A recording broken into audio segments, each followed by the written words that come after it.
in your course. And and I would like to welcome all of you for this presentation. I mean, this topic is recent advances in structural mechanics, but of course I will start with some years ago what we did, and then also show some recent research we are currently doing. I already started with the topic on artificial neural networks in during my PhD. I finished 2010 at Technical University in Dresden. After this, I had a research stay in Georgia Institute of Technology in the United States. We also continued the work there on ANNs in structural mechanics. And then in 2012, I started here at Ruhr University Bochum in the Institute for Structural Mechanics. And we have a research group on computational intelligence and structural reliability. And most of the results I show today is, of course, of this an output of our group. And let's start with a short overview. I will have a short motivation. I hope you are already motivated why we have to work with this technique nowadays. As Yaman already said, it's a topic which is now increasing. The interest is increasing on these machine learning approaches, and artificial neural networks, of course, is one of machine learning approach, and that's a clear motivation. But I want to address the usability of ANNs, and then I have one part is on modeling of the constitutive behavior of materials. So here I use ANNs for stress-strain dependencies, which are then also used within the finite element model as a material model. And then I show something we are currently doing here in Bochum on real-time simulation. And also another research work. It's a little bit related to what you already have seen, the presentation on structural optimization from Philipp Edler and Simon Peters. And here I will focus on the surrogate modeling in this work, also with ANNs. The biological motivation of artificial neural networks, that's we have our brain nervous system, let's say, and this we have neurons and synaptic connections. And here should be other neurons. So we have, this is our nervous system. And then we can say, okay, why not using this idea of data and information flow in the real neural network to some kind of artificial neural network. So we abstract the nervous system by neurons and synaptic connections. And of course, in a very simplified way. This is what I want to show here. If you maybe have already informed about neural networks, of course, there are different network types. And nowadays, big topics like deep neural network for deep learning, also here this convolutional neural network.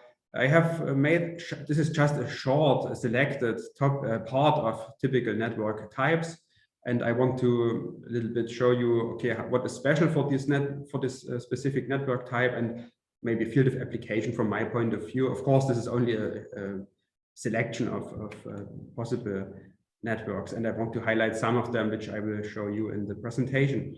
So the simplest way is this multi-layer feed-forward network, which most of the work we do with multi-layer feed-forward networks. We have one or a few so-called hidden layers. I will later show what this means, hidden layers.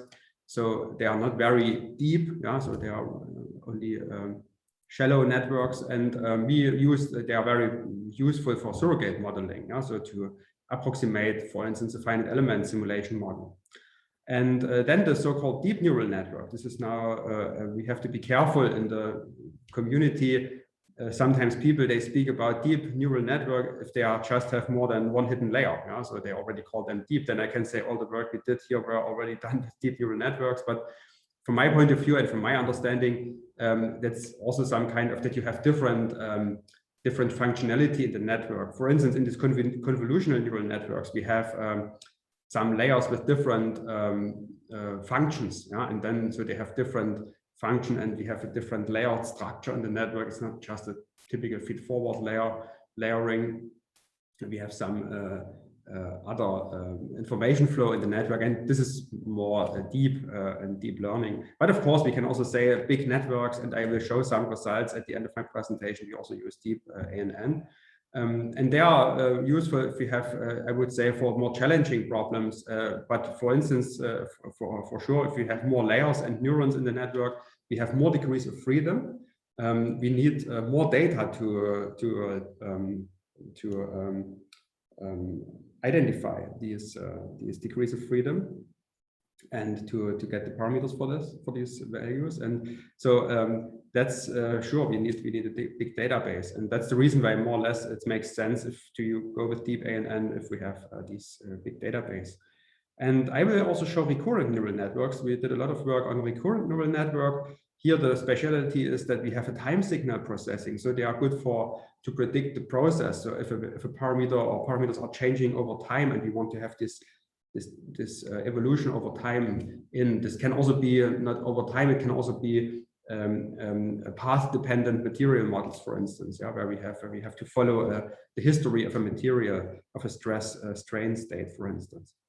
And as I said already, convolutional neural network, this is good if we have a high dimensional input, and this is, if you look to applications, image-based feature extraction, we have an image, we have pixels on the image, and for each pixel we take these pixels in as input, so a big high dimensional matrix, let's say, and this is then produced to a single output, for instance, to make a decision, classification, or a regression on some parameters. And for these, the so-called convolutional neural networks are available.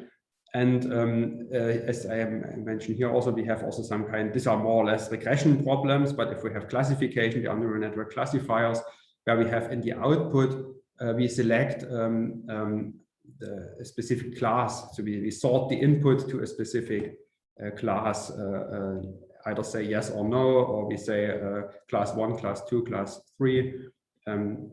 My presentation today will more focus on this using multi-layer feed-forward network. Part of them are deep, let's say, using recurrent neural networks, and I will not speak about convolutional and classifiers. We also did some work on this already, but here I will focus more on the results we have for the first types of the ANNs. So for you later, of course, to conclude this introduction here, what type should be used and how to select the hyperparameters, so number of layers, neurons, activation functions in the networks.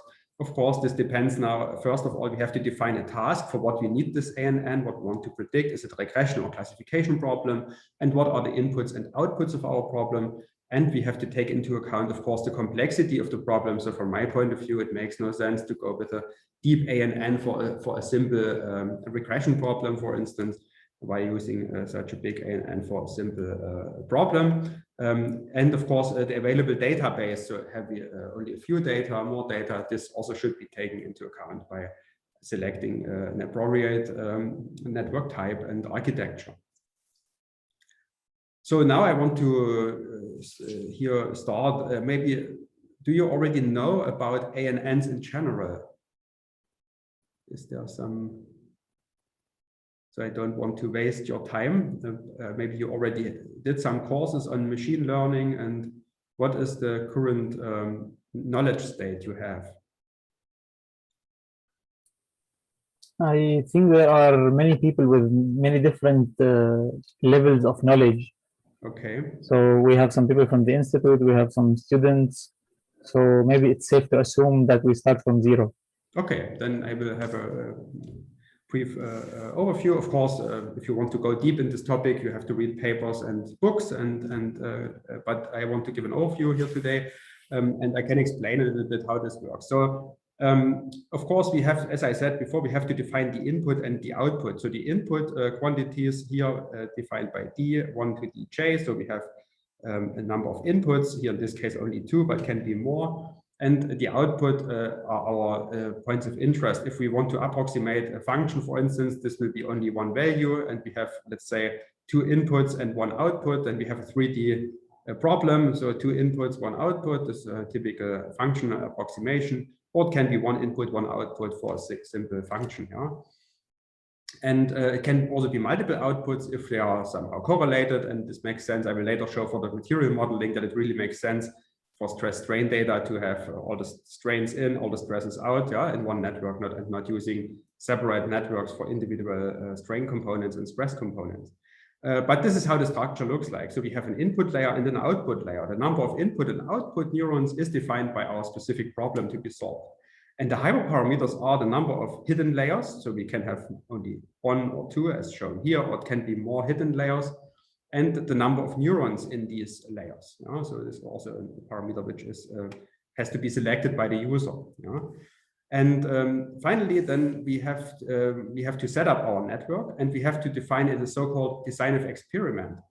So what are the input-output patterns for the network to train the ANN? So we need some points of input and corresponding output values, which are shown to the network, and the network starts to get trained and tries to fit these points as good as possible, and also makes some interpolation, of course, between these input data in the input data space. We can do this either by using a structured regular grid, or in higher dimensions. If we have a higher dimensional input, then a grid maybe is too much data to be produced and not efficient. We use random sampling, or for instance, Latin hypercube sampling to define our input data. And for these input data we get from our Latin hypercube sampling, for all these points, we compute, for instance, by a finite element model, we compute the solution of the problem. For instance, these inputs can be load, modulus of elasticity, and maybe a geometrical parameter, the thickness of a plate, and the output is the maximum displacement of the plate, or the maximum displacement and the maximum stress. Or it can be other values of interest, quantities of interest. And of course, then we compute for all these input combinations, we compute the corresponding output combinations. They are later used to train the ANN.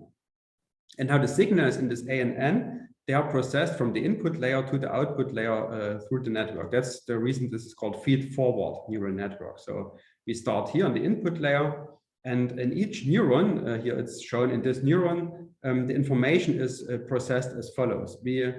We get an input signal from the previous neuron, from the previous synaptic connection of a neuron in the previous layer. This is multiplied by weight. This is an unknown parameter now. This weight has to be defined in the training. This we do for all the connections the neuron is connected to. So we sum up over all these connections here, in this case only 2.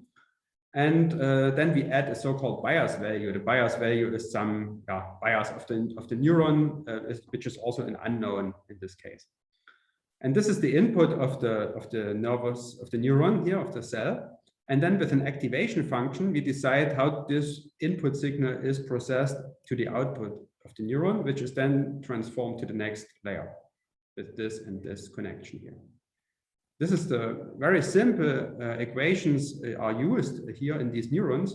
The complexity starts by now, of course, combining these neurons to several layers and these layer structures. And then, of course, what activation functions are used. In the simplest case, this can be linear functions, just linear, or here in this case, a positive linear, which is 0 and only positive linear here. Can be simple functions. These Poisson is, for instance, used now in deep learning very frequently.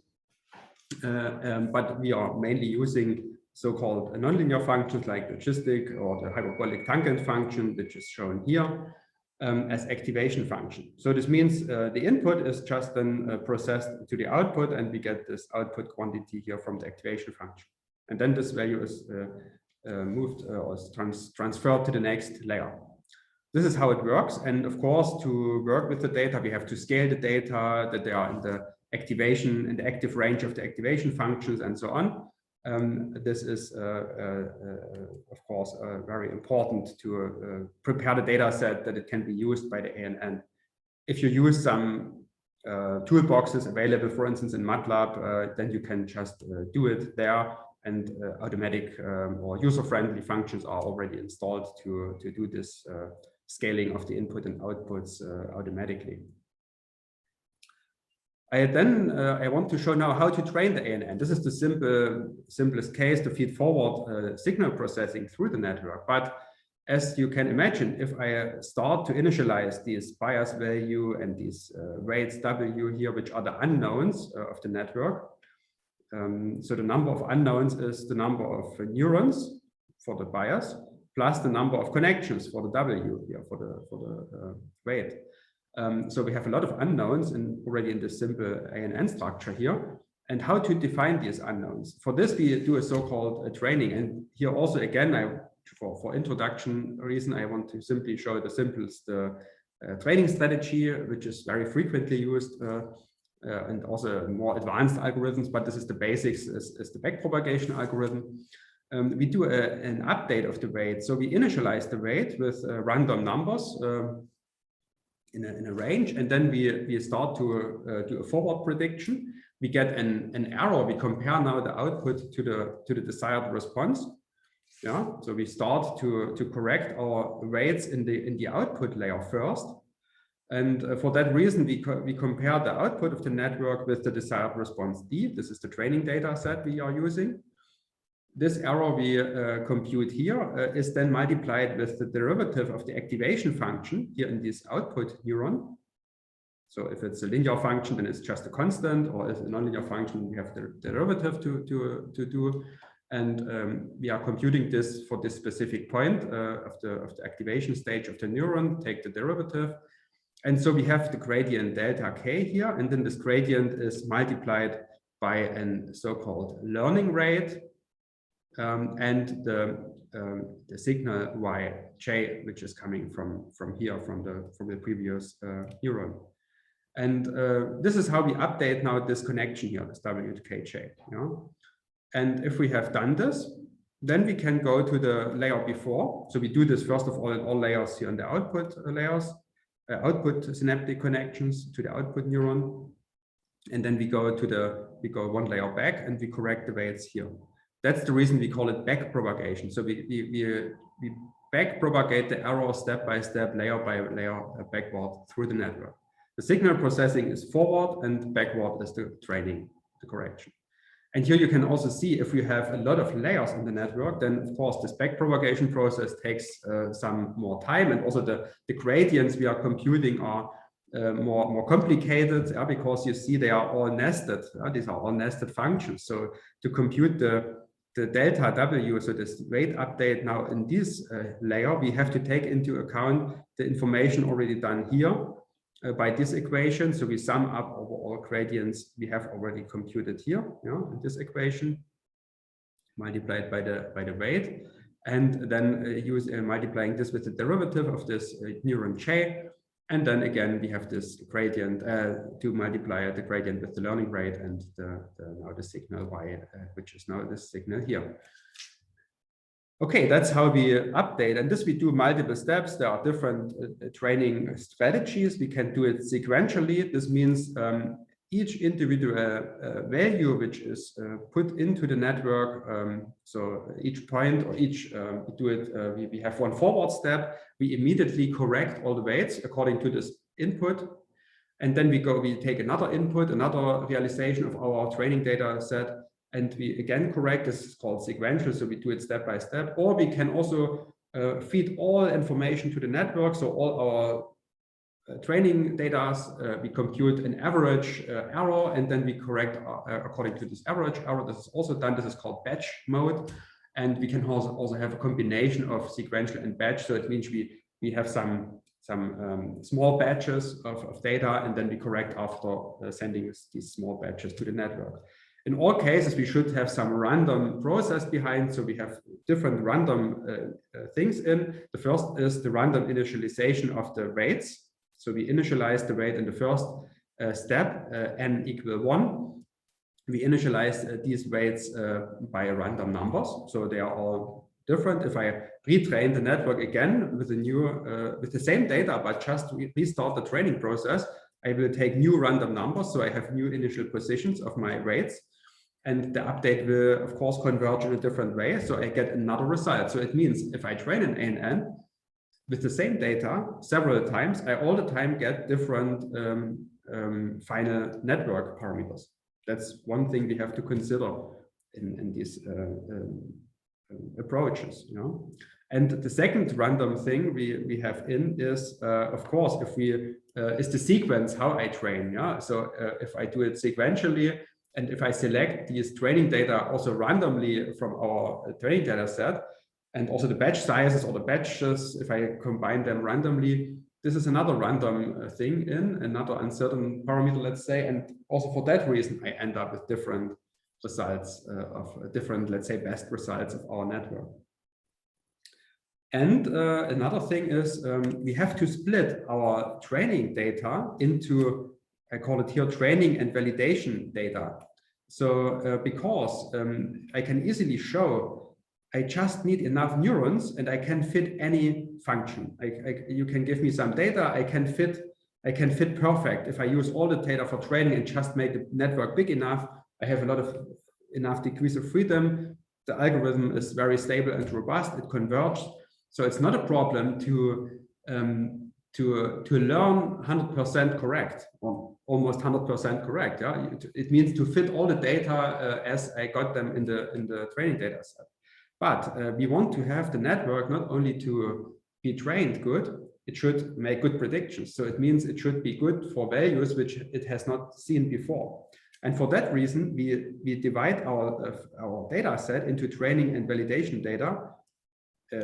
Later, I will show also in general, we use training, test, and validation data. But for simplicity, I just show here training and validation set. And you can see if I have a good network, this is now the training cycle. So this would be the number of runs, because this correction I do now multiple times, not only in one step, because I do just a minor, just a small correction. So I have to repeat this process several times, and every repetition is the so-called training cycle. So with the increasing number of training cycles, of course, my initial training error will be reduced, and hopefully also the validation error will be reduced. Yeah? But here at this point, I should stop the training, because also if the training error is better and better and will go down more and more, and it can also go down more like this. Yeah, so it can also be very, sometimes I observe this, that I can train and then it starts to be very good fitting to all the training data, but it's bad for the validation error, or the validation stays constant. Yeah, but in some cases it also happened. This is so-called overfitting. Yeah, at this point, we see that we overfit the network. So we have the network parameters, the free parameters are too much, and we can fit perfect to the training data, but we cannot generalize the network to unseen events. So the validation data we never use to do this update. We just monitor the training performance of the network by these validation data. And it depends now on the problem, how this split should be. In general, we use 70-30 or 70% for training, 30% for validation, sometimes 50-50. So it depends on the problem. Of course, later we want to apply the network for real predictions and not to learn just the data it has seen in the training. That's the big issue here.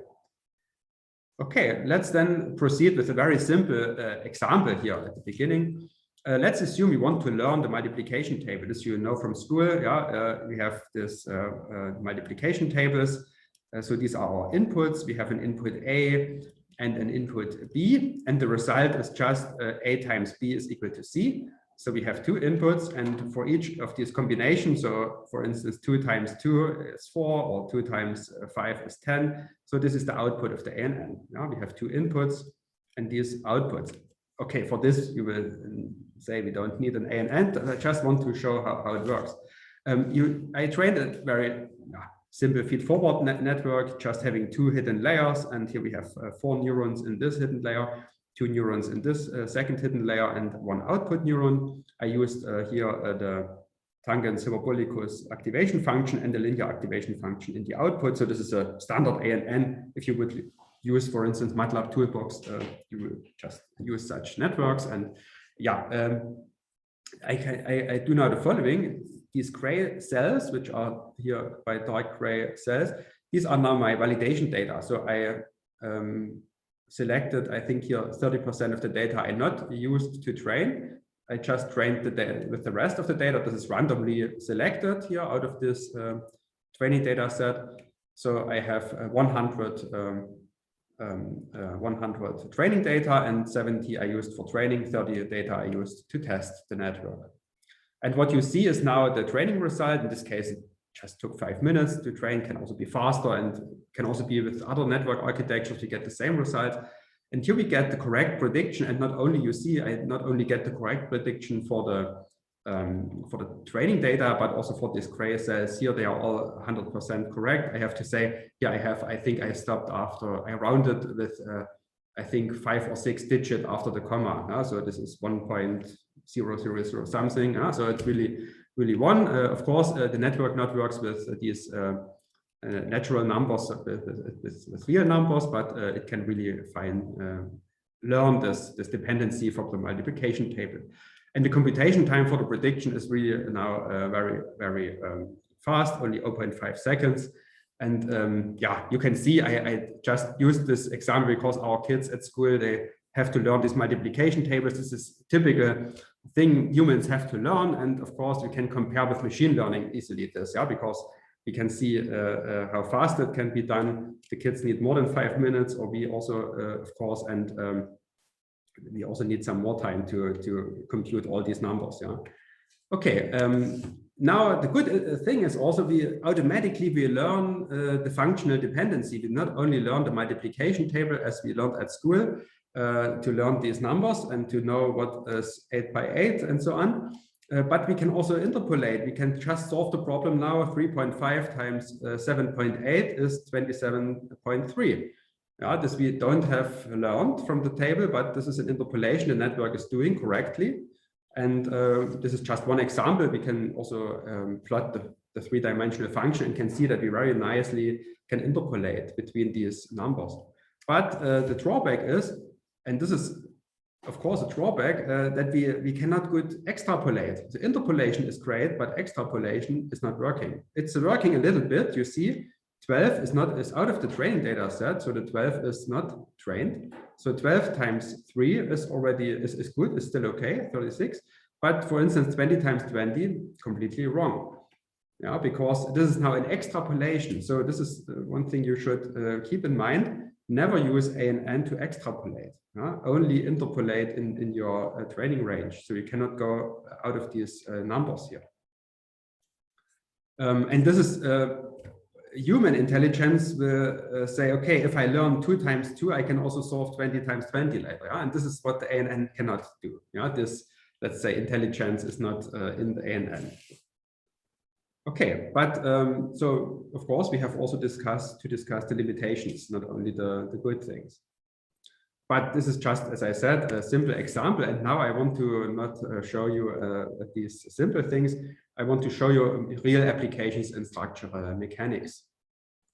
Of course, is how we deal with questions, Yaman. If there are questions, should the students collect the questions and ask at the end, or should we allow them to interrupt me and ask questions in between? No, questions are usually asked at the end. So after the whole lecture ends, we will ask those questions. Okay, but please, if you have any questions, write it on some paper, write the slide number so that it will be very easy to answer. Okay, then we can proceed. Okay. Yeah, here the first topic now, this was now introduction, but now I can show you how we can, for instance, use feed-forward neural network for elastic materials. And in this case, I have now the inputs of my networks are the strains. These are the strain components. Now this can be in one-dimensional case, we have only one strain and one stress is the output, or it can be a 2D or 3D, where we have in 3D, we have 6 components for the strain and 6 components for the stresses. And in this case now, how to get the stress strain data for training the network? Either we have experimental tests, then we would have a complete model-free approach. So it means we don't need any constitutive model between. So we have just strains and stresses, if we can measure strains and stresses in the experiment. And we can, out of the experimental data, we would set up our network. So it can be, of course, if the dependency is linear, we don't need this ANN, but let's assume we have a nonlinear elastic material and we would have data from an experiment and we can set up this ANN. Maybe this works for 1D problems, yeah, where we have simple experimental setup and can really measure the strain and the stress in this direction. But of course, for higher dimensions and in 3D cases, it's hard to measure the strains and stresses in the experiment in all directions and for all load combinations. But maybe it would be possible to go with numerical simulations and produce the data not by experimental tests, but by numerical simulations. This can be done by multi-scale approaches. Yeah? So if you have a micromechanical model or a micro numerical model or a macro, and you want to have a macro stress strain response, and you can learn this macroscopic stress strain response by multi-scale approach. Yeah? So in this case, we could use the surrogate model later in the macroscopic finite element model in the Gauss points. Yeah, but in each Gauss point, finally, it goes back to a micro or mesoscale simulation, which has to be done before, and we can set up these stress strain data produced by numerical simulations. Yeah, this is, from my point of view, a very interesting approach because we can save a lot of computational time later in the final finite element model, instead of going to the FE square approach where we have to solve a finite element simulation for each Gauss point stress strain. I think you discussed such topic already in the course. Yeah. And what we did here, so this is for simple feed-forward for elastic materials, but we also did it for viscoelastic materials. And in this case, we use so-called recurrent neural networks, because for viscoelasticity, we know that not only the stress-strain data are important, but the complete stress-strain time series. Yeah, to figure out this behavior, we need the complete time series. And for that reason, we have here the indicator n for the time step. So these recurrent networks, they are similar. You see here the blue structure is exactly the same what I have before in the feed-forward network. But recurrent, and this is a special type of recurrent neural network, we have so-called context neurons here. Maybe I start with the signal processing. You can see here the upper part is the signal processing we have in the feed-forward network. But now from these context neurons here, we get additional signals, and these signals, they learn the time effect in the network. So this equation, before it was only this term, now we have another term for the signal processing, adding the time history effects. And how these context neurons work, in this case, they get the output signal, for instance, here from this neuron. Each hidden neuron has a context neuron, and also the output neurons, they have context neurons. So the signal not only goes out of the network or out to the next neuron, it also automatically goes into the time history layer, let's say, or context neuron. So the signal here comes in, is multiplied by a first weight. And then we have also a self-feedback. So we have a self-history in the network again. And then we have also activation function in the context neuron. And we produce the signal, which is then used and transferred to all the other hidden neurons of the next time step. So this information is just stored for the next time step, produced, processed, and then in the next time step we have this additional information. So it's somehow similar to a so-called internal variable in a time-dependent material model. And these recurrent networks are very efficient to learn in time history. But here is a simple structure. This can also be more complicated if we already have had projects where we learn with data from industry also and have very complicated time history dependencies. Then we may not only need one time step back, we have to fold this in multiple time steps. Yeah, so then we have this, we store the information not only in the last time step, we store it some time window. We have a time window which is important to learn, and that's it. So we can use like this. So this can be more advanced. This is just a simple recurrent structure. But here I can easily explain how it works. And of course, there are nowadays also more advanced like LSTM networks or other types which are more advanced. But again, this is just, we did this some years ago already, these kind of recurrent neural networks for viscoelastic materials. And now the implementation in the finite element formulation, we have our stiffness matrix, our displacement, incremental nodal displacement, and our incremental nodal forces. This is the incremental system of equation for the nonlinear to be solved, yeah, for the nonlinear system of equation of a typical finite element model. And now we have to compute our stiffness matrix for each element. And here we have our gradient matrix B, and now we need the material tensor or the tangential stiffness matrix at the material point. Finally, this we need at each Gauss point for the integration. We need this C. And now how to get the C from the A and N, that's of course important to be implemented. We have to compute the partial derivative of the delta sigma to the delta epsilon. K and J are the components, so to get these Kj components of the tensor here. And we can do this by applying the chain rule. And we end up finally, what we need is the derivative, the kth output signal with respect to the jth input signal of the neural network. And these derivatives we can also compute in the A and N. We can either compute numerically, or we can exact compute the derivatives if we have this formulation, and if we use activation function where we can compute derivatives, and finally we can compute these derivatives.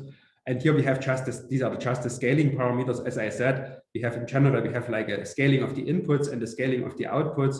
And these are just scaling parameters because the network more or less works in a mathematical range, yeah, and the physical range is done by the scaling parameters. So these scaling parameters are not just scaling the inputs to dimensionless units, to the strain values to mathematical numbers, let's say, and the output is just then having a mathematical number without a unit to scale it back to a physical stress unit, which is in megapascal, for instance.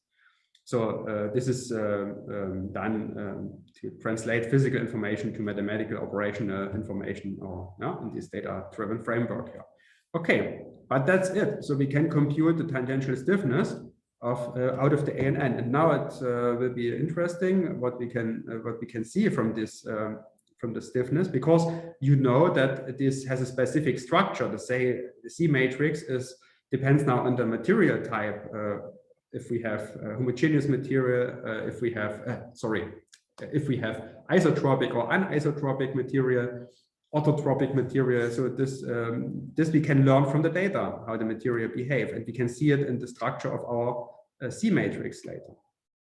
And just to conclude, the structural model, this is valid now for 1D, 2D, or 3D, and this is the number of components we need to set up this element for finite element formulation. This is just a very general framework for using such A and N. I want to show now some application we did here. We not only used this implementation with let's say with standard feed-forward neural networks or recurrent neural networks. We also did some investigation.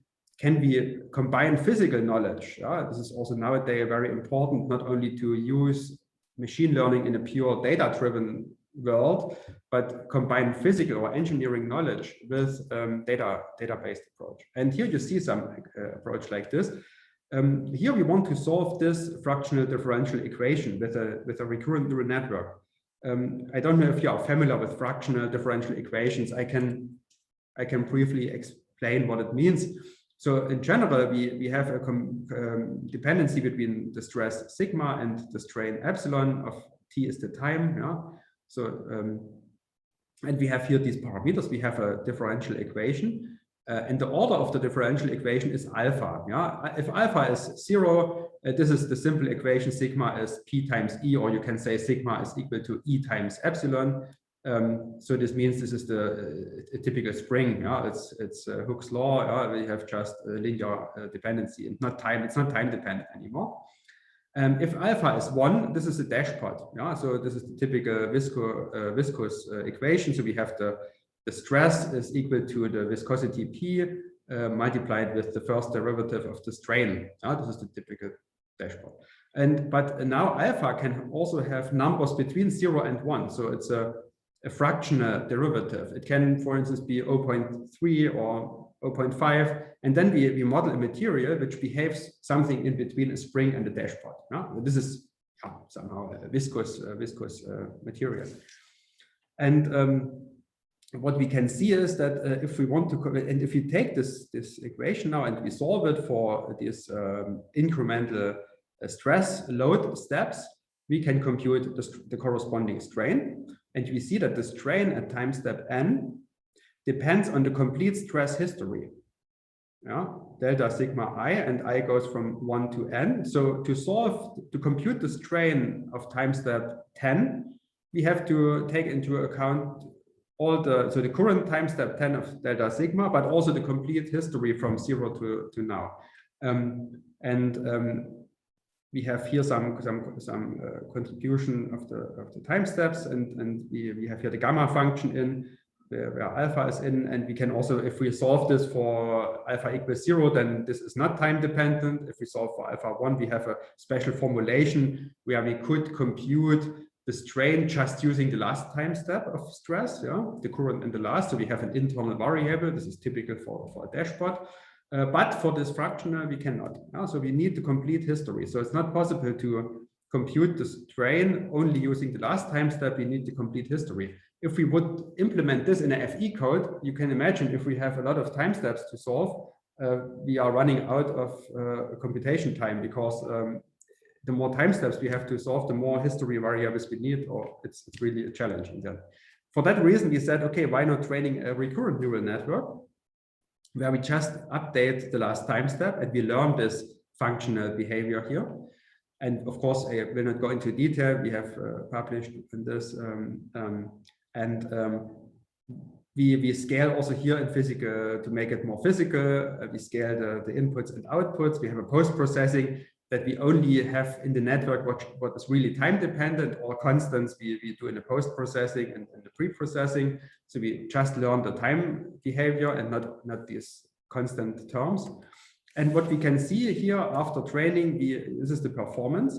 The normal to solve this equation, you see the more time steps we have, the more time computational operations we need. And the ANN, we have just a linear increase. Of course, this is the operation time is for each time step is constant, so it's just update, and we have a linear increase of computation time. And that's the benefit of this ANN in this case. So we see this difference, and we are more efficient in computation time. And if you want to implement this in the defined element model, you need only to store for each neuron the history state. That's it. So it's some kind of internal variable formulation. So we don't need to store the complete strain or stress history of these in each Gauss point. So it's really more storage efficient also. Okay, and this we trained only for one specific realization of alpha in this case. Then this is already some years ago, and later we modified this, or we extended this for now also training with arbitrary numbers of alpha. So this, and here we bring again more physics to the network. Now we say, because we know that for the special case that alpha is equal to 0, we have a time-independent formulation. This is a typical linear stress-strain dependency. And in this case, we don't need the time. So, and the time should be 0. So we set these memory variables here, these factors are equal. We just said they should be equal to alpha. And if they are 1, we have the highest contribution in time. If they are 0, we have no contribution in time. And then we trained with this. So, and this helps us now to have a general formulation for, we can solve now this differential equation for arbitrary numbers of alphas and for arbitrary parameters of P, which are like modulus of elasticity in the linear case, or which is the viscosity in the dashboard case. So we can use this network for arbitrary combinations of P and alpha, which makes it more general, and we train it once and we can apply it to different applications. I will show you here some training results. This is now we train, this is the time series with the input, which is this normalized stress, and the output is a stress history, which is used then to compute the strain. So this is just multiplied by constants, so the strain function looks the same shape. We see here a typical creep function. For a constant stress, we get a creep here, or we see this cyclic loading. We get a cyclic response with a phase shift in the response. And we trained here, for instance, for alpha 0.25. And we see again, I have to say that the blue results are all the time the desired responses from the equation we are used to train the ANN, and the orange points are the ANN results. or in this case, RNN, recurrent neural network results. And this is a test case. Here we have other data sets used to test the ANN, and you see also that for this testing, which is now done for another parameter, alpha 0.5, which is not used to train the ANN. So this is another realization. And we see here, of course, alpha is now increasing. We are more viscous, and this is more creep, and we have more change here in the cyclic loading. And we can also apply it for, let's say, longer time series to be predicted here. And we can also implement this ANN, or this recurrent neural network now, and combine it with other rheological elements to model more complex behavior, for instance, your combination with a spring. And in this case, we then applied these numbers. Again, this 0.7 has not been trained or tested. This is now another application. We can see again here like a creep test with a constant stress, and we can see here this corresponding creep function which we get out of the ANN, and it looks similar to the results we get from the equations, from the differential equation. And again, here in the other direction, and loading and unloading, here we have an unloading step. We see how the unloading is used, and we have this cyclic behavior. So we can see that we can also apply it within a more complex or complicated situation. Yeah, and again, in all these cases, we have less computation time compared to this fractional differential equation, which would be necessary for this complete solving this differential equation of this complete Kelvin body, for instance. Okay, this was now for one-dimensional, and for higher dimensional, or for three-dimensional cases, we did some work on now how can we implement physical knowledge to the ANN structure, to the ANN architecture. The ANNs I showed before were all the time fully connected. It means each neuron of a layer was connected with all neurons in the other layer. And all the weights in the neurons, in the synaptic connections were different. So there was no structure given. But I can define special structures. So like this, I can say I want to have a network, only one hidden layer.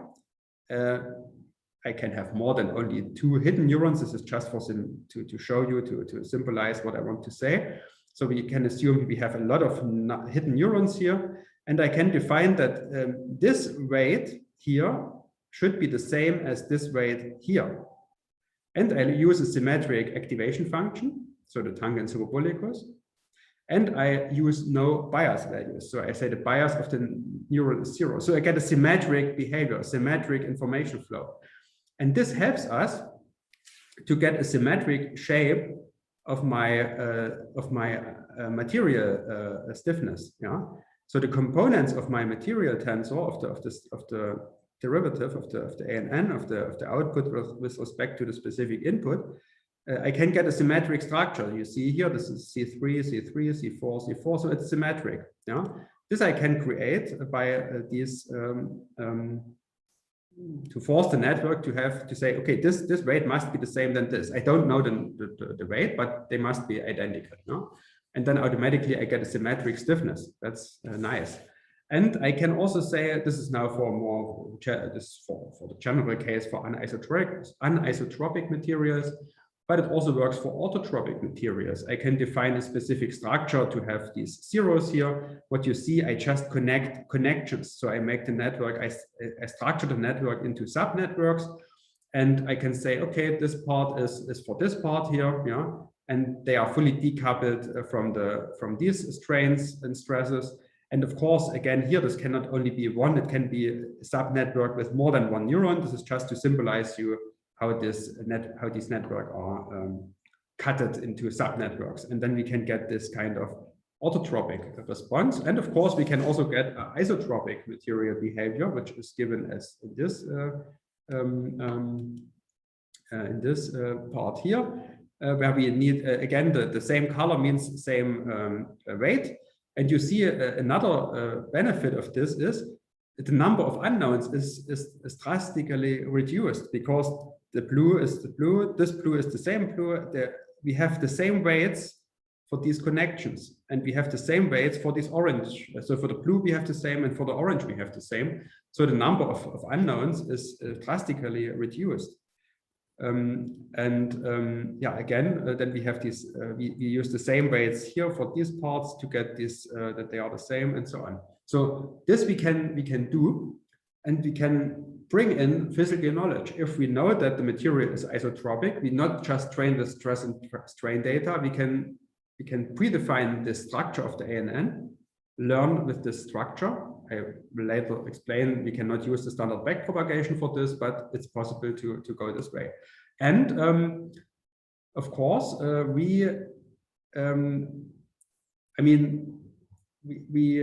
can do this. And another benefit is we don't need how to define now the training data. We don't need all modes to be trained. So we can say if I train the stress strain data in this direction, yeah, it should be the same in the other direction, because automatically I get this information. So if epsilon 1 and sigma 1 and all others are 0, for instance, I can easily train this, and automatically this also yields for the other direction, because this is predefined by this structure. Yeah? So I can also reduce the number of data to be needed to train the ANN by this physical interpretation. And just the physical interpretation of isotropic linear elastic material, that's just your equation for the linear elastic material, or the stiffness, the simple case as a drawing as an ANN here. This would be a simple, our isotropic linear elastic would be if we use a linear activation function here, and we have this weight, and this is just, the weight is just here for the linear activation function, we use the identity function, so it means input is equal to output. These are these synaptic connections are combinations of modulus elasticity and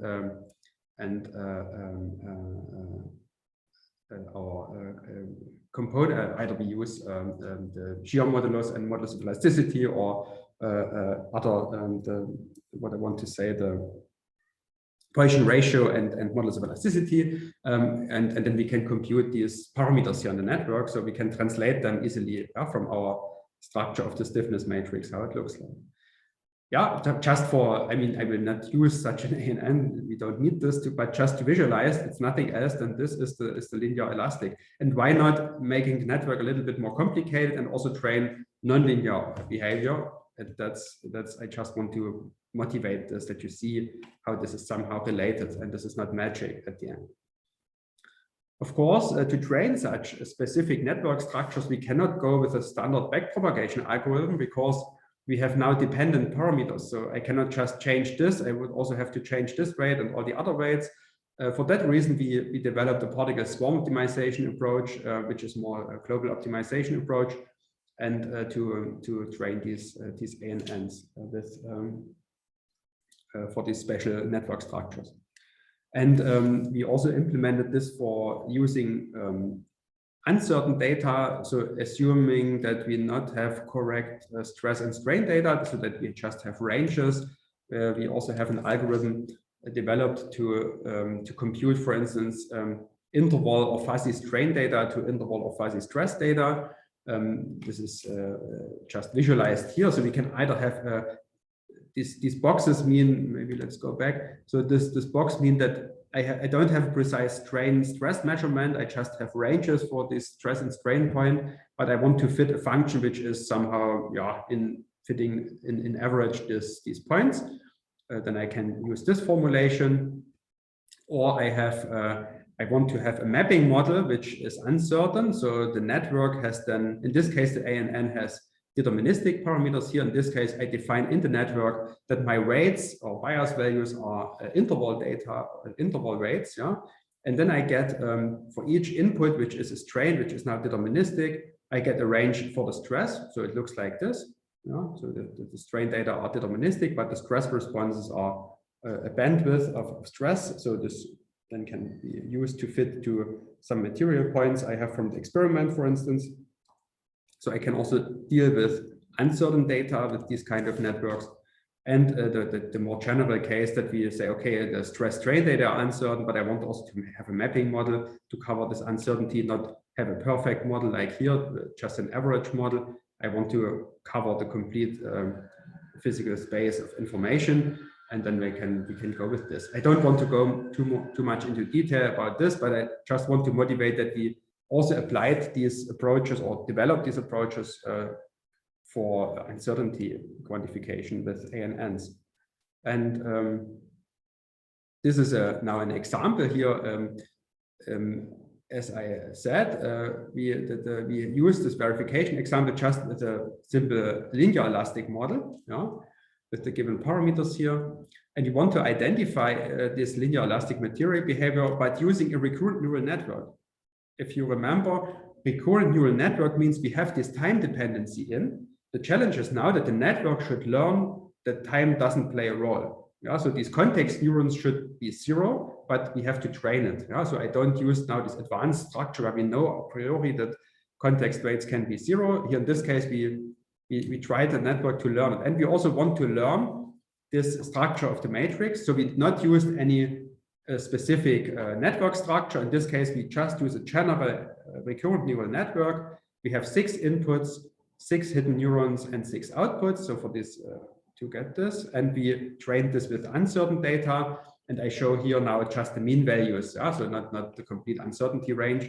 But as mean values, we can see if we not define that these should be 0, so if you not define a specific network structure, using a complete fully connected recurrent neural network with context neurons, I can see that in average, I can learn that there's no time dependency. I could also show now these values over the time steps. They will be almost the same. There's no change in time, but here I just showed the mean values over all time steps and over all the components.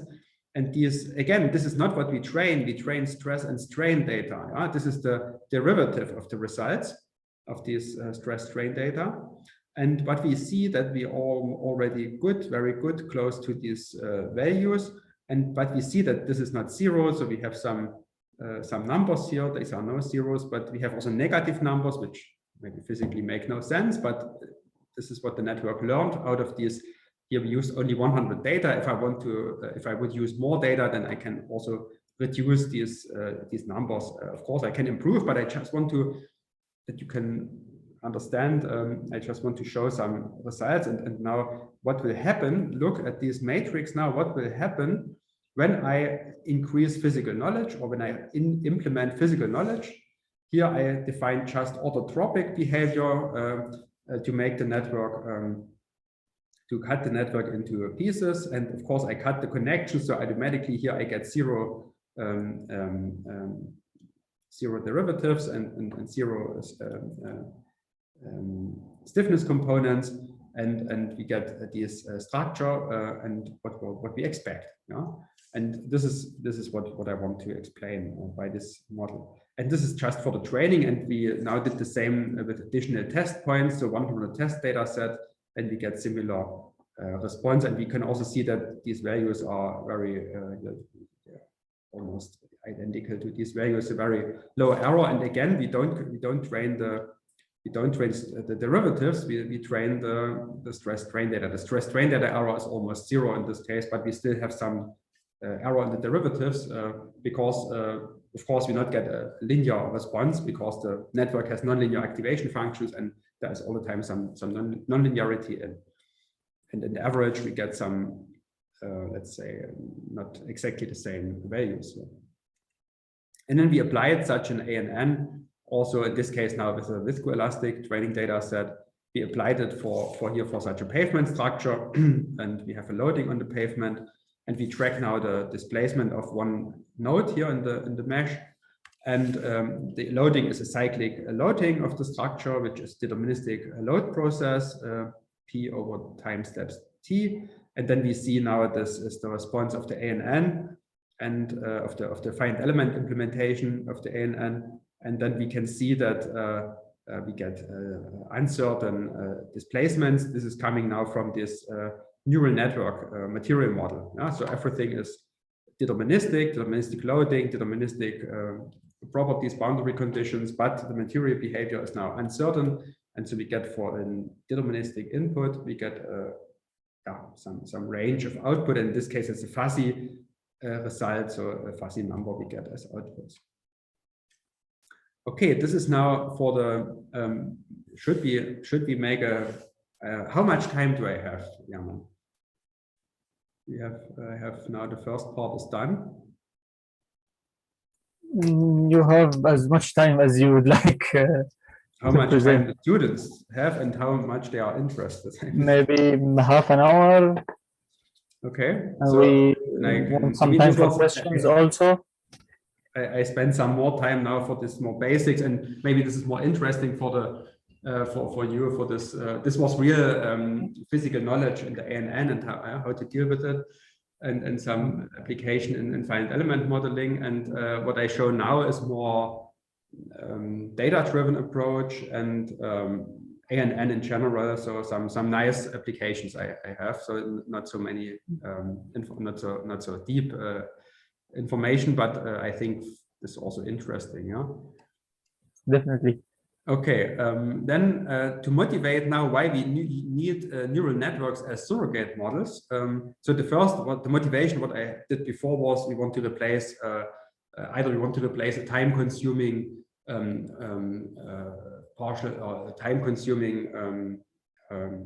differential equation to be solved. This was for this fractional operator, which was fractional differential equation. This was in one problem, and of course, or we want to say we learn stress-strain behavior from microscopic or mesoscopic material simulation, and we want to, of course, use then the ANN as a material model. This was the motivation before, and we might have some uncertainty, but we can handle it. This was what we did. But if we have more complex uncertainty, we call it polymorphic uncertainty quantification. I think Philip already addressed this in his presentation in the first lecture in this series here. I just want to briefly repeat. We have, in general, we combine stochastic uncertainty with interval or fuzzy, what you just seen in the slides before, these fuzzy numbers or interval data.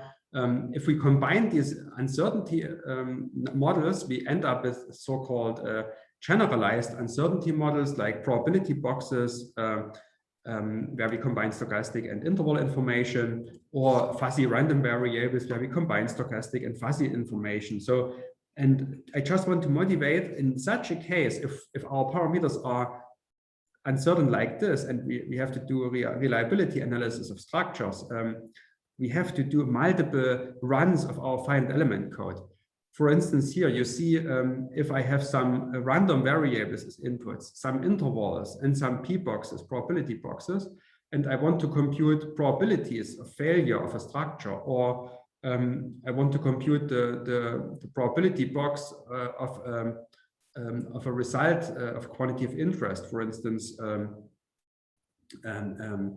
probability box of our displacement field or displacement at a specific node.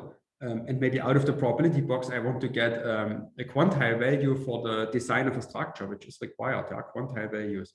So, or mean values, just mean values or standard deviations of our results. If I want to do statistics in the outputs, yeah, so I need a lot of data to be processed. And for that reason, we have a multiple loop simulation. We have to do our deterministic simulation, and this is in general a finite element model. Out of this box, we have to do a stochastic analysis, for instance, Monte Carlo simulation, and an interval analysis in the outer loop. This is, for instance, if we have this situation here. Or we can change the simulation loops like this. Finally, it's the same or similar number of realizations we have to compute, and in this case we need to replace our finite element models. We cannot use them to be computed, because here we need thousands or millions of simulations if we go with stochastic or with Monte Carlo simulation. And here again, we need, for the interval analysis, we need a lot of simulations to solve these realizations. And if you are more interested in this, I have a course on uncertainty quantification where we address and how to solve such problems. But I just want to motivate why we need artificial neural networks within such a computational framework. We did one interesting thing at the moment we are doing, and this is more current research now, what I showed now, will show now here in Bochum. This is real-time simulation to steer tunnel boring machines. Yeah, you see here a tunnel boring machine. In general, we monitor the displacements on the top. and we have some tolerated settlements to avoid damage in existing buildings. And what we do, we want to combine the measurements we get from the machine with a finite element based surrogate model, which is really based on a lot of finite element simulations, which we do offline in the design stage, but which we later want to apply to control the machine in real time. So it needs real fast signal processing. And we combine this with uncertainty quantification, because we don't know the ground as a precise. We have maybe interval data of the ground material properties, or we don't know exactly the building information. Yeah, we have to assume some statistical information from the buildings, and we have to decide how much is the risk that we get damage or not. So we cannot, for each individual building, do an exact finite element model of the building and solve it. And so we have to make some more information reduced assumption, but we have to keep this. If we reduce the information, we should keep this information now uncertain and not just take mean values, for instance. I will later show some results. This is the control loop. So we want to have a real-time system where we can just change the operational parameters of the machine, some pressure values here in the machine, and to see how this has an effect to the settlements, for instance. And this can be done to control the machine, to give the machine driver an information what he should do. Yeah, he can play with these pressures and can immediately see how the response of the system would be, how the settlement would be if I would take this pressure, and he can then play with the pressure value and use a pressure which is can be used for operation and reduce the risk of damage here on the buildings. If we just use monitoring data for the system, then it's already too late. So we can only measure what already happened, and then it's already too late. So we need a predictive system for such task. And we have developed a so-called, we call it SMART, an assistance system for TBM steering and open tunneling. And this system works in real time, and we use interval or fuzzy surface settlement fields, and we can also now combine with monitoring data, and we update the surrogate models with real data. So the idea behind is we train the surrogate models, these neural networks, we train with finite element simulation results, and then we retrain with real measurements in the system, because of course the FE model is not the precise physics, it's also a model, it's just an assumption of the real world. And as I said, some parameters may be unknown, and then for that reason we have to update and retrain this model with real data later in the application to all the time calibrate the model with the ongoing machine movement. This is how it works. In this case, we combine the recurrent neural network with another surrogate modeling technique, so-called POD, proper orthogonal decomposition. POD is very efficient for high-dimensional outputs, and in this case, we reconstruct with POD method. We reconstruct this surface field for selected time snapshots in time, and for specific control points of this surface, we train a recurrent neural network, which predicts these control points for the next time step. And these control points are, or part of these control points should be also points where we have real measurements later. So then we can update this RNN with the real measurement data later. And we can also retrain to give a better prediction for the next time step with the real measurement data. And this is then combined with the POD approach to have this interpolation of the complete surface settlement field. So in the POD, it's not just an interpolation between these points. It's really using the finite element formulation, the finite element information, which we have of a big high scale, finite element model with a lot of degrees of freedom. And we also applied this for uncertainty. I will skip this slide. I think we just also did some special ANN operations, how to compute with uncertain data and with fuzzy data. I will skip this. Finally, we get very good results, and we can use, we can reduce the computation time from hours to seconds, and that's important in this case. Here is an application. You can see here a tunnel. This is a tunnel to be constructed in this defined element model. You see, we have a building here, and we now have the machine at this position. If we look from top, and we want to compute the next steps up to here when the machine is underpassing this building. And the question is now, okay, how to model the building? We have some uncertain information in the building. For instance, we don't know the exact compressive strength of this masonry structure here. And for the concrete material, we also have some assumptions for the uncertainty quantification of for the distribution function of these parameters. So because we have no precise information here, and we have so-called damage categories. They are defined based on the maximum tensile strain, which is in the structure, and this strain is then sorted by categories of damage. This is a more engineering-based approach, but which is used in practical application. We just have to know what is the maximum strain, and then we say, okay, this is almost no damage or very high damage risk, and we have these categories. And this is easy to visualize later to the user to say, okay, you are safe, you are green, or you are red. But to get this simple output information, we have to do a lot of computational steps. We cannot use a simple model. We need advanced models. First of all, we need an advanced finite element model. And then, of course, we also need a combination of our surrogate models.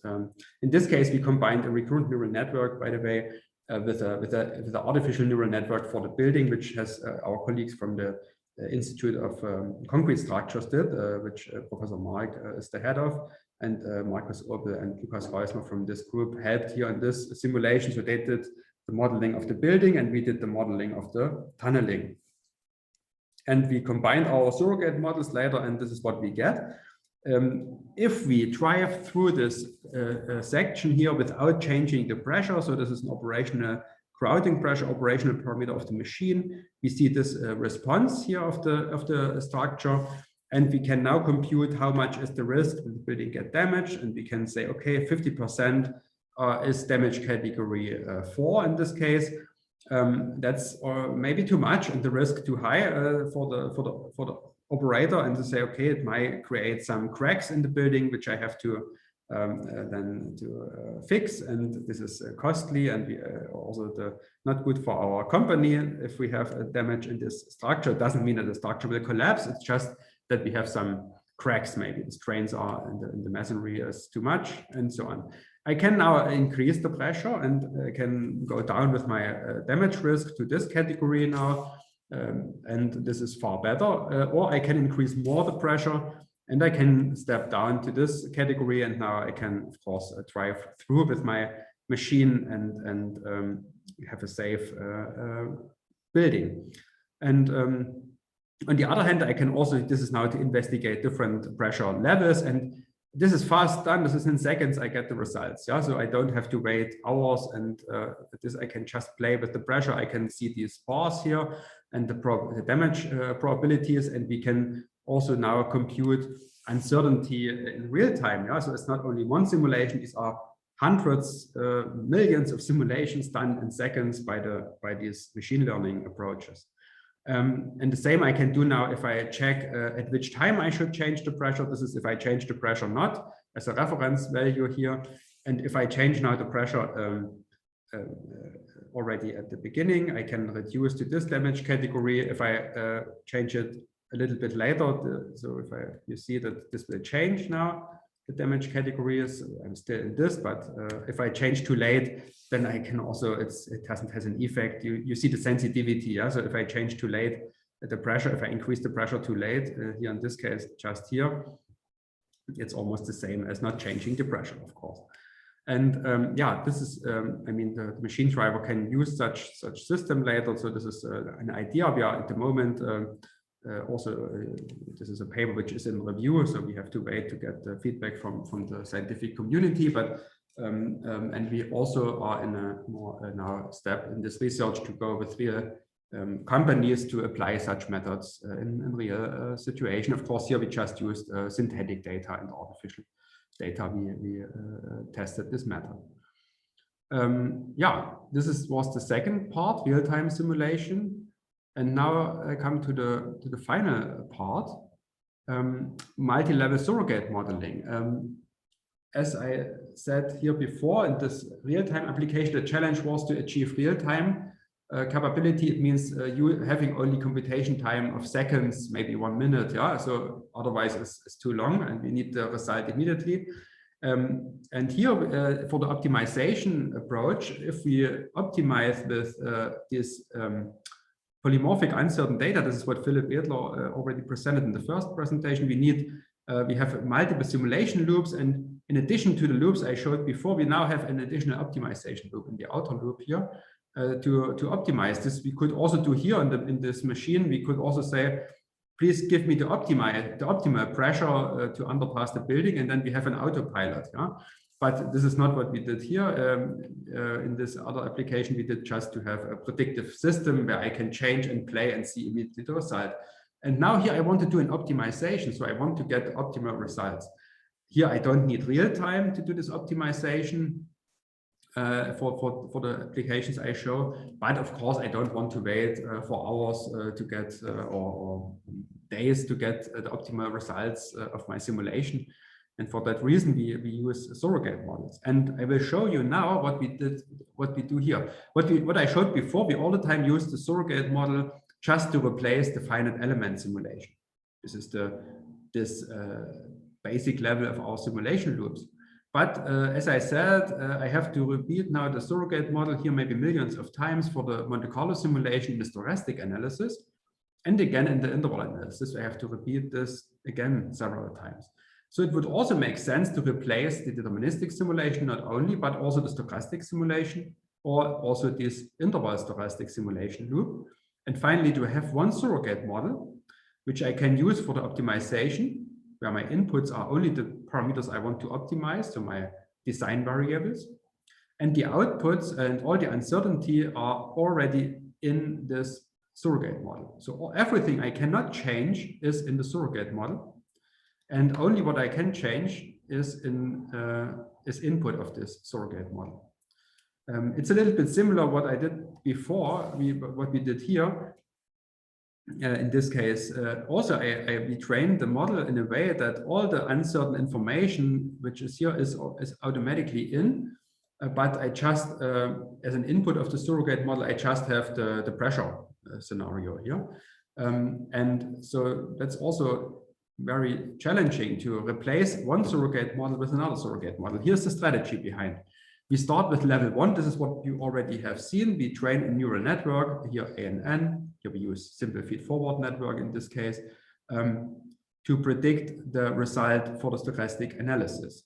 So this means this star means this is one realization of an uncertain quantity of input and uncertain design variables.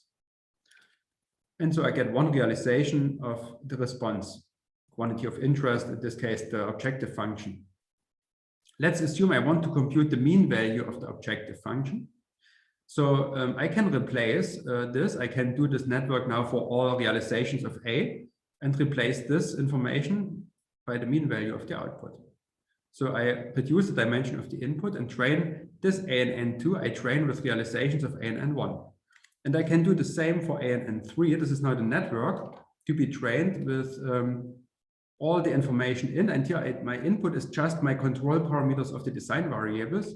I can compute, for instance, here the upper bound of the mean value, which is the quantity of interest in this approach. You can see, okay, I train an ANN with another ANN with another ANN. Of course, I do an error here already, training this out of a finite element model. I have an error here by training this based on this model, of course, and I have an error here. So I have, of course, we have to be careful because all surrogate models are not perfect. All the time I may have an increase of error. But the benefit is I can save a lot of computation time, which I show later. Here we did this first with a benchmark function. This is just a benchmark function, looks a little bit complicated. It's just a benchmark function. Here I can show you how it looks like. This is the response function. This is just this function here. And this function has two variables, x and y, or here we call it d1 and d2. So x is d1, y is d2. And now x and y, or d1 and d2, are my design parameters. And I want to find here this minimum of this function. This is the approach, or this is the objective here. And we can see that this function is already the mean value. This is mu, the mean value of my objective function, because we have a parameter a here in, which is a Gaussian distribution. So this is Gaussian distributed function. So finally, my objective function is a random function. It's not a deterministic function, but I want to evaluate the mean value of this function, which looks like this. Now, if I replace this function with an artificial neural network, here you see the architecture, 2 inputs, D1 and D2, 20 hidden neurons in the first layer, 8 in the second, and 1 in the output layer. I trained with 10,000 training data, and of course, some of them used for testing. And you see that we get already a good response here. Yeah, we can see no difference. This is the desired output, the training data. Let's say this is the result we get from the ANN. Looks fine. And now the ANN3, now I replace the interval simulation, and now my function looks like this. This is the correct solution, let's say. This is what we get if we apply this function without using a neural network in this is the complete, let's say, correct solution. And we see that the ANN has, of course, some problems to get these plateaus. Yeah, there's all the time some difference here and here. But finally, also the objective was to minimize the function, and we get very good realizations here for the minimum also. And you see here now also the study on this is the reference solution. If I have only 100 supporting points or 10,000, how it changes. And we see also for the level 2, this is the ANN2, and this is the ANN3. This is not the final level of the surrogate modeling approach of this multi-level. We see how that we need some more points to get this solution. And okay, maybe can skip this. This is a systematic evaluation on the number of training data we need, how we can achieve the convergence, or how the error is changing for each of these multiple surrogate modeling steps. Finally, I can conclude that all results with more than 900 supporting points, so higher than this, leads to similar optimal designs. So it means similar positions for D1 and D2, and with absolute errors in the range of plus minus 0.02. So this is very good. So we can see that the method is working. And we applied this also to a real engineering problem here, to a bridge structure. In this case, we have a finite element model of a bridge to field beam, but we use a 3-defined element model. Here's the cross section. We have symmetric boundary conditions, so we use just 1/4 of the structure. You can see some cracks here, and now the objective was taking into account uncertain material parameters, for instance, modulus of elasticity, and an uncertain loading of the traffic on the bridge. We want to optimize the position of the rebars here on these rebar layers on the bottom and on the top, so such that we can minimize the cracked zone. So let's say a parameter, this M is a parameter which it's not only the crack width, is somehow how much reinforcement is affected by the cracking of the structure. So which is a measure for corrosion problems, let's say. And in this case, we have the position of our rebars. We said that there are intervals. We are not precise. We cannot produce precise position because we have some construction imprecision. If you go to the construction site, you may know that it's not perfect. So the reinforcement has some small deviation, and we have this considered by having some position here. And you can see the objective function ANN2 and ANN3. This is how we train our surrogate models. Also here you can see these plateaus, which we get because of this interval information we have to process. And finally, we can find the optima of this function here. And this is the result. And I want to highlight this here, this evaluation of objective functions. If you just want to replace the finite element model with this ANN1, we need 3.5 times 10 to the power 11 runs. Yeah? So you see, you can never do this with a finite element model. Yeah? This is not possible. So for that reason, we need at least an ANN at this level. And with this ANN, we have to take this number of runs to find this optima. Yeah? So this is what we need, and it's a lot. Also with the surrogate model, that's a lot. It takes some hours, yeah? Days maybe. If we use ANN2, so if we replace also this ANN1 with a second ANN on the second level, we can reduce, and we can further reduce the computation time by using also an ANN at level 3. Finally, we can reduce the computation time by a factor of 200 if we use this multi-level surrogate modeling strategy, and we get, you see, we get the same results in the position we need. Yeah? So we get the same results in all cases, and the errors are very small. So that's not an issue here for engineering application.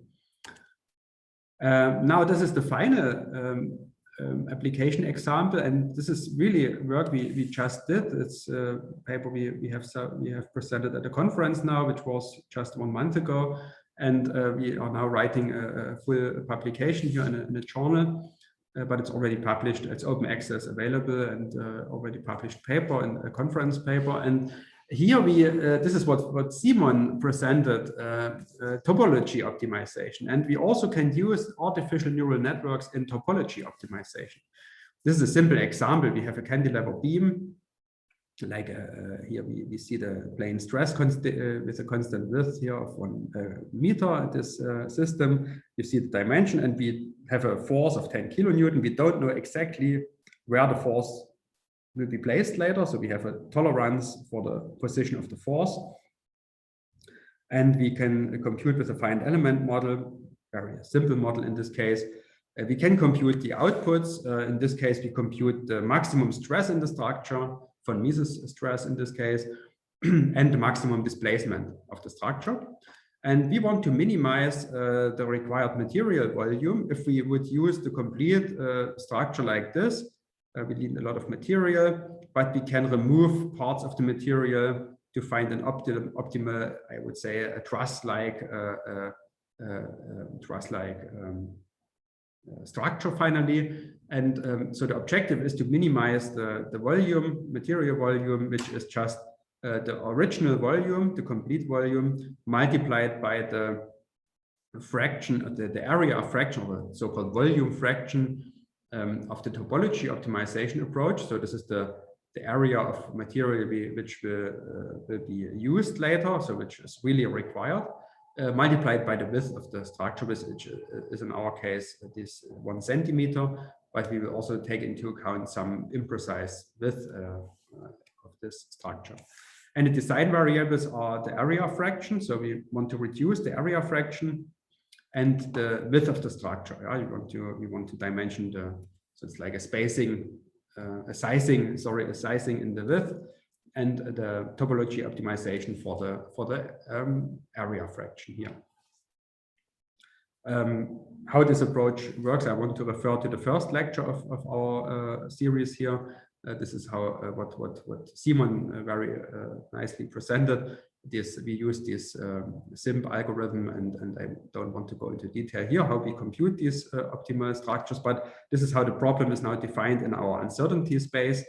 And we have some additional uncertainty. So our load is also not 10 kilonewton. It's a normal distribution with a mean value of 10 kilonewton and a standard deviation of 2 kilonewton.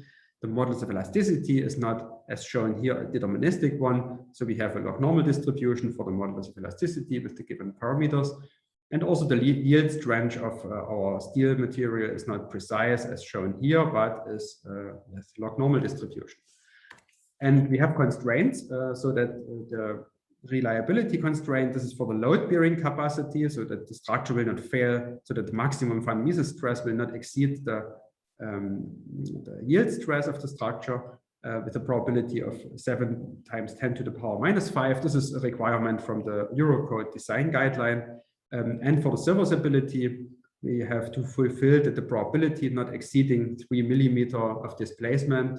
Here, the maximum displacement should be, the probability should be less than 6.7 times 10 to the power minus 2, which is a serviceability from the Eurocode also. We have here load bearing capacity and serviceability constraints by probabilistic information.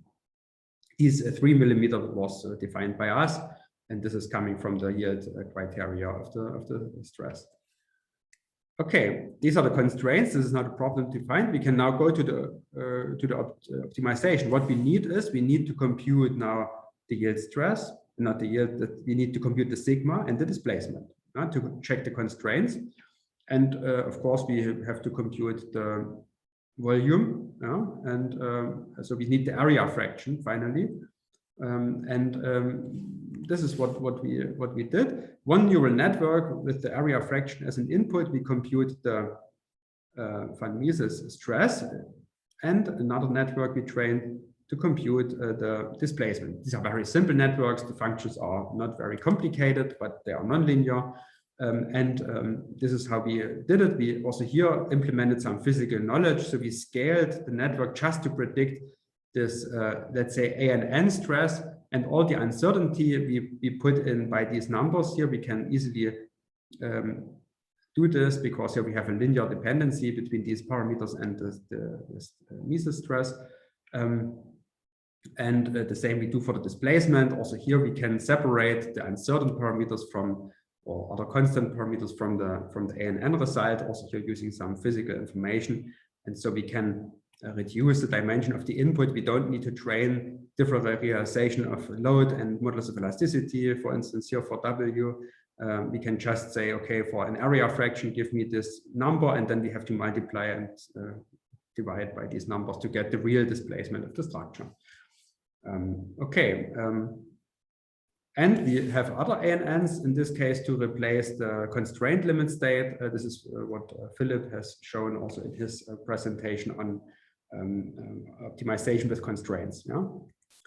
And here we solve with our particle swarm optimization. And here I have, want to highlight what we also did here. In addition to these standard things, we trained another neural network, which has now only one input, which is the area fraction. But it has a very high dimensional output, 2000 neuron. And this is some kind of a deep neural network. So we have 2000 outputs. These 2000 outputs is the topology information of each finite element. It gives me a number between 0 and 1, which is the material density of each finite element. So with this network, I can predict topologies. And you will later see how these topologies look like. So for a specific area fraction, I compute the optimal topology. This is here we did just for fun, because the FE model was very fast in this case to solve this problem, but we were just interested, can we also train topologies with ANN? And first results look like that, yes, this is possible. Of course, it's a very challenging problem, 2000 outputs. We need we need here at least these 3 layers with 1000 neurons. That takes some time to train this network, of course. Okay, this is the computational scheme. I will skip this slide, how we have to proceed. We have ANNs, and then we compute these constraints, and we compute the objective functions, and we do the optimization. This is more or less what Philip has presented in his presentation on optimization. We can compute optimal points in our, you can see that the objective function is shown here on this plot, and we can see that the constraints are active and our optimal results are placed here on the constraint limit states, depending on what kind of uncertainty we consider. And I want to highlight these results. These are now predicted topologies. You see here for the real FE topology, this is what Simon gets out of his code. Yeah, this is the optimal topology by the finite element model. And these cell information, the number, if it's white or if it's black, or is it a gray value in between, this is now also predicted by this artificial neural network. And we can see that the ANN can really good predict the topology for this specific problem. And I can also show in other cases, here we changed some parameters of the optimization. You can see that not all numbers are completely correct, but we don't have any big problem that we have a black point somewhere in the middle here, which makes no sense. Of course, here we have some slight changes compared to the FE model, but the ANN finally is able to, more or less predict these high dimensional output for this given area fraction, which is now here for this area fraction. we get the corresponding optimal topology. And we can see here in this, just in this information, the more uncertain our parameters are, the more material we need to have a robust structure. This is also physically makes sense.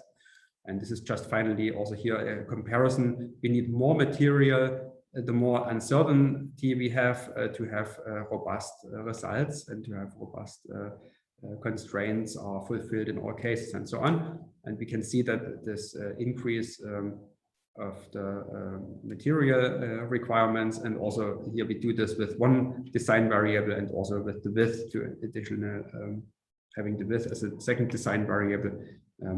For this, of course, you have to read the paper. I cannot go into detail here, but we can finally see that finally the results make sense and are physically meaningful. Yeah, I want to conclude now. I have shown constitutive modeling for elastic and viscoelastic materials in the first part. Some application of real-time, everything of course with ANN. Second part was on real-time simulation and mechanized tunneling. Then finally now the multi-level surrogate modeling strategy, and at the end this optimal topology prediction. This is some selected parts of applications of and developments of artificial neural networks in structural mechanics. We are doing here at the Institute of Structural Mechanics. And just as an outlook, what are the future objectives and future challenges?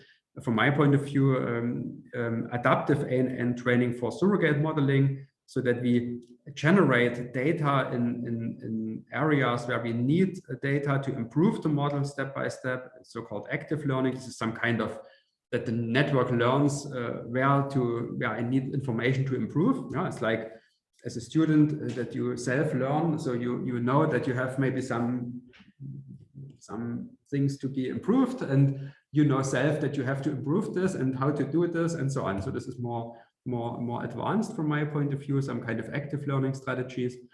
And instead of giving the training data from our side to the ANN, and this is a challenging topic, combining physical knowledge with data-driven ANN approaches. Physical informed neural networks are nowadays developed, or we did some work already on this, how to create a specific network, how to bring in physical knowledge to the ANN, how to interpret ANN with physical models and so on, to make this more, to get more, how to say, yeah, to trust it more. Yeah? Because finally, if we just use it as a black box, sometimes we have to be careful, yeah, that the model is really giving physical meaningful results. As I said at the beginning, you can train an ANN. If you use all the data for training, you can get a perfect fit, but you can overfit the network, and you can then not use it for the surrogate modeling, for this uncertainty quantification, or for this real-time steering. If you have learned all these data, but cannot predict and not interpolate correctly, then this makes no sense. Also, we have to be careful, and of course, physical knowledge, bring in physical knowledge can help to stabilize and make robust ANN models, and that's how I want to conclude my presentation. Of course, I want to thank the team and contributors to this talk. I forgot here the colleagues from the Concrete Institute of Professor Mark, so Professor Mark, Dr. Obel, and Lukas Heusner, who helped in this and contributed to this paper, which are now is in review, which I have shown for this real time of building damage detection. Sorry for this, I have not implemented them here in this acknowledgements, but I also would like to thank them for the cooperation we do. And of course, I have to thank the German Research Foundation for financial support. We have the work I presented, part of the work from sub-project 6 of the DFG priority program on polymorphic uncertainty modeling for the numerical design of structures, and the real-time simulation was from sub-project C1 of the Collaborative Research Center SFB 837 on interaction modeling in mechanized tunneling. And I would like this financial support from the DFG. So that's it from my point of view. Open for questions. Thank you very much, Mr. Freitag, for this very informative lecture. I mean, you started with us with very basic stuff, and up to recent results and recent papers. So thank you very much. If anybody has any questions, you can raise hand or write in chat.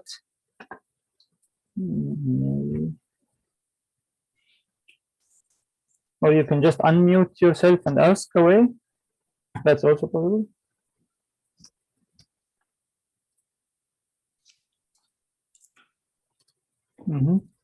Mr. Joshi has a question.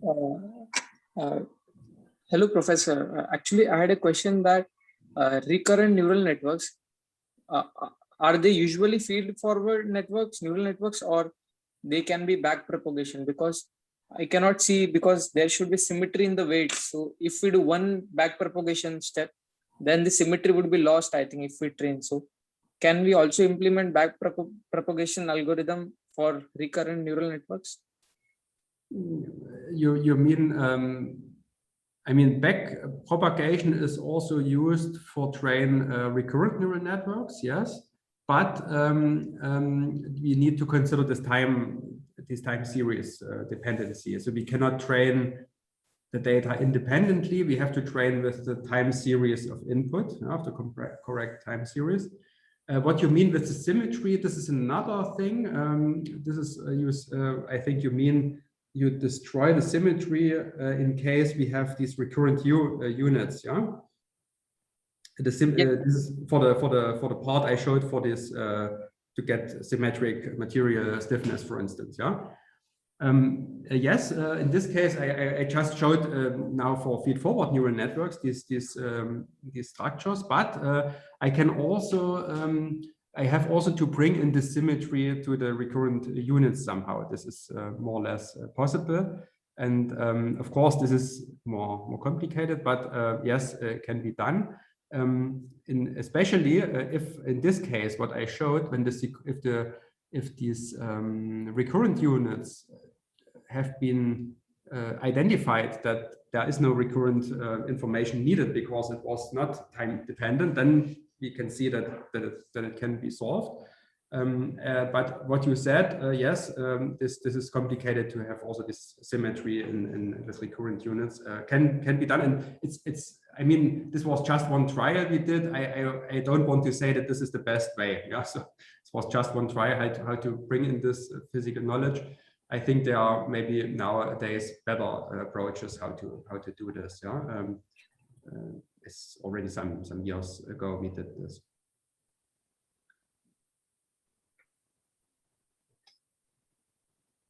Thank you, Professor. Sir, I had one follow-up question regarding feed-forward neural network. May I ask the question if it is okay? So, sir, I had one doubt. So, in general, for feed-forward neural networks, we assume a weight vector and biases, right, at the start. So, feed-forward means there will be just one epoch. We will go just one time forward, and there won't be any back propagation step, right? So, or not means we don't. No. Also for the feed-forward neural network, this algorithm, this back propagation is an incremental algorithm. You cannot in one step correct the network in a way that you have the correct solution, because you have a gradient. It's a gradient-based approach. Yeah, of course it's gradient-based and with some random initialization. Yeah, but it's a gradient-based, so you cannot completely solve the problem in one step. As I said, there are more advanced training algorithms, yeah, and for instance, Levenberg-Marquardt algorithm or other approaches. If you look to a standard toolbox in MATLAB, for instance, you can select different training algorithms and test and try it, and you get also some in the help file. You get some explanation and some reference to papers and so on. I can just briefly say more advanced training algorithms, they take into account the complete information of all errors, and then you reach a better performance, you reach a better gradient because you in average correct in all directions. And in this sequential mode I showed here, just to briefly explain how it works to you, the general idea of this back propagation. You do in each step one correction, and then you get the next signal, you do another correction, but it's another error. Yeah? So you more or less randomly come to the correct solution. And this takes more steps in general. In general, the standard backpropagation needs more training steps compared to a more advanced technique. You know? But it's just how to show you how it works. Yeah. Finally, more or less, also the particle swarm I presented, not how we implemented this, but we use this particle swarm optimization to train the ANNs also. Also in this case, it's an approach which has some incremental update of the weights. In all of these ANN approaches, we never end up in one step with the correct solution. It doesn't matter if it's a recurrent or a feed-forward network. We all the time need some training steps for the network. And of course, you can play with this learning rate. You can increase or decrease the learning rate. If it's too high, then you make big steps with your weight updates. If it's too low, you make only small steps for the weight update. And yeah, of course, that's all the time some hyperparameter to be tuned. Yeah, you need some self-experience to know what is best for your problem, and there's not a general rule how these parameters have to be selected. So also this machine learning, also if it's user-friendly prepared nowadays in a lot of open source or not open source, but software packages, for instance. Of course, you don't worry if you cannot solve the problem with the standard approaches applied in these software toolboxes. Don't worry, it doesn't mean that your problem cannot be solved with machine learning. Just go more into the investigation what has to be tuned. I mean, also you will not only if you run a finite element model and you don't get the correct solution at the beginning, you also will now see, oh, what is the problem, why it's not working, and so on. The same is for ANN approaches. You then have to go and look what is the problem, why can I change maybe the activation function, can I bring in physical knowledge, can I somehow filter the data or operate the data better, that it can better learn, change the hyperparameters, change the training ranges. And I mean, there are a lot of things you have to do, and it's not, in most of the cases, you can just go with the standard applications, but what I showed here, we all the time spend work on preparing networks for our needs. We not use just standard approaches. That's what we do. I mean, that's our research field. It's not for more applied research or applied things in ANN. Just use existing methods, but we are as I showed, these are all in almost all of these examples I showed. We try to improve something in the ANN technology. It's not just that we applied things, for our needs, of course, only for our needs.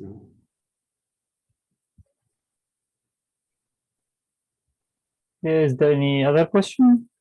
You can also unmute yourself and ask away.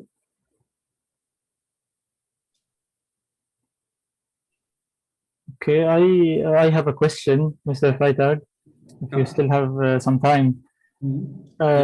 If we have a lot of input parameters, a lot of uncertain parameters.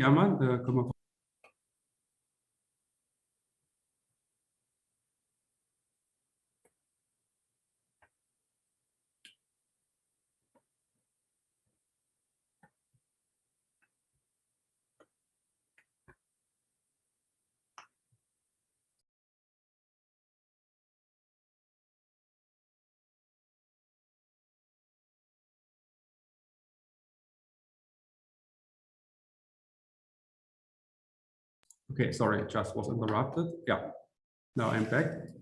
No problem. So, just a second.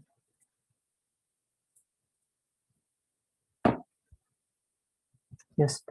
So if we have a lot of input parameters, the neural network becomes harder and harder to train. Is that correct? It depends. Let's say if it depends if this information is somehow doubled, or if it's really new. Let's assume you have a linear function and you just want to approximate this linear function. I mean, if you have 100 data points or 1,000 or 1 million, it's not a problem to.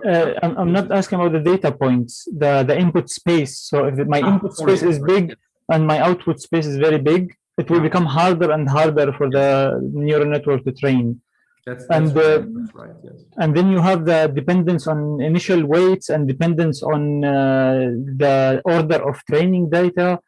And each time you train it, it might give you different results. Is that correct? Yes. Is there a way to cut the neural network into smaller neural networks, train each one of them alone, and then combine them using their initial weights from the results of the training of each of them to start at a better point, let's say, and then train the rest of the way? So, for example, can I, if I have overburden and grouting, for example, let's say, these are my two uncertainties.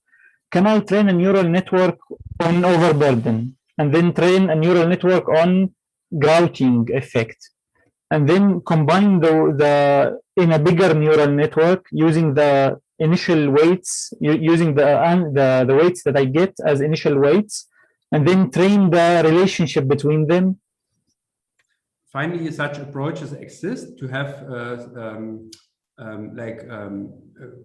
combined neural networks. It's also possible what colleagues already did.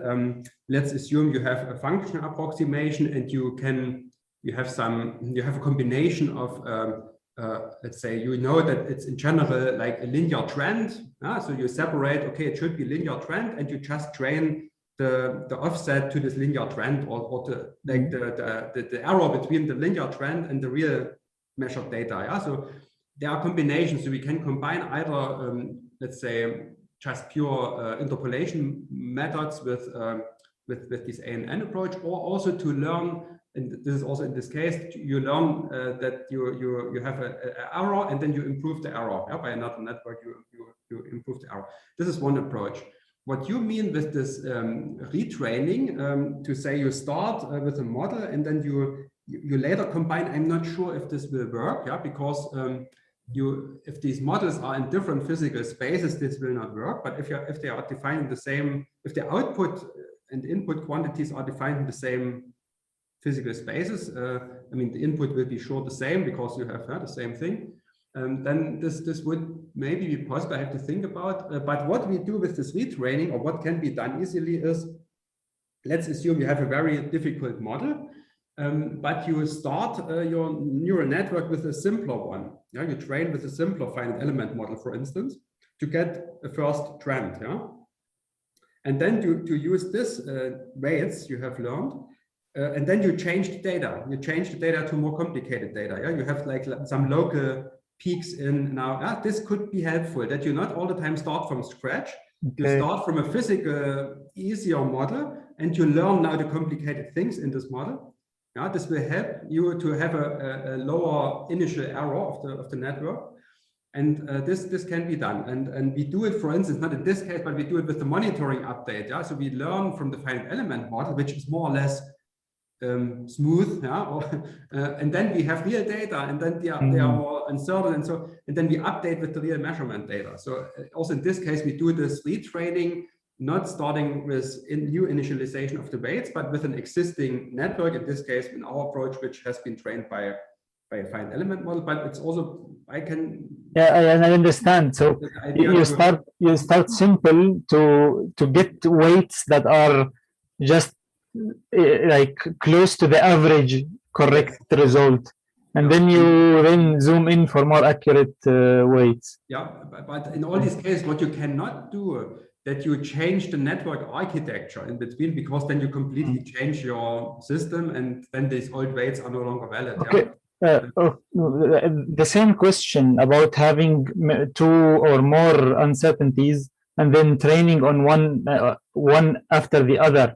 Is it possible, for example, to have one neural network, so not changing the architecture, with two inputs for one overburden, one grouting, for example, and then training the network only by changing the overburden? So my data, I have a lot of data, but I choose the data with constant grouting pressure.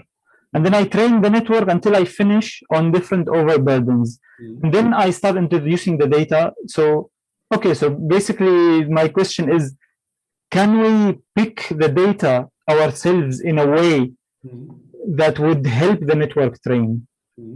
That's a good idea. We never did it so far to go this way. So to have the input to represent the training data in a systematic way.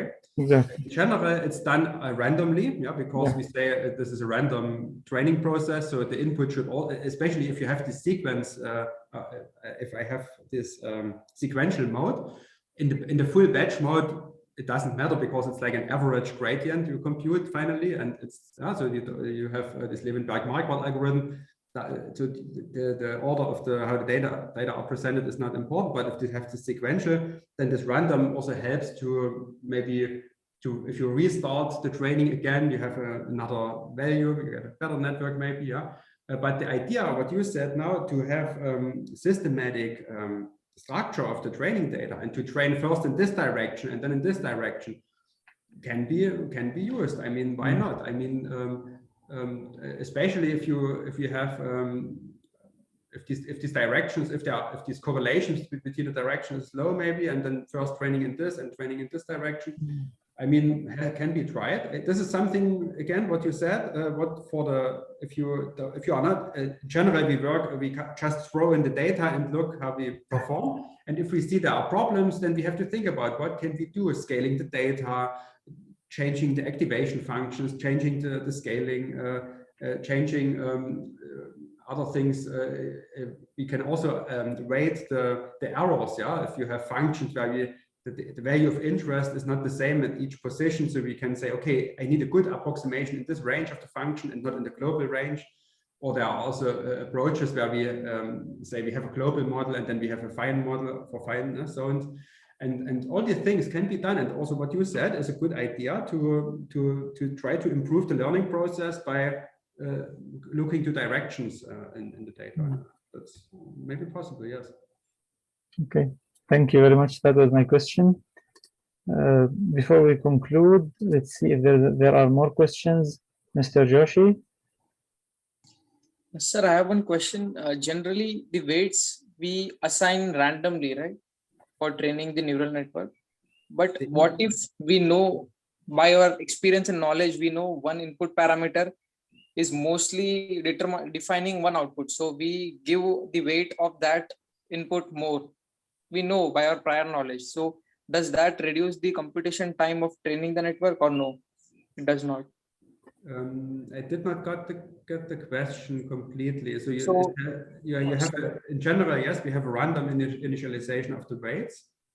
Yes. And what was the question? Sir, if we know there is one output, if we know that one input is mostly going to define what the output will be, so we assign that input large weight. And we know that one other input is not at all affected. It does not affect the output. So we give it very less weight. So does it decrease any computation time or no?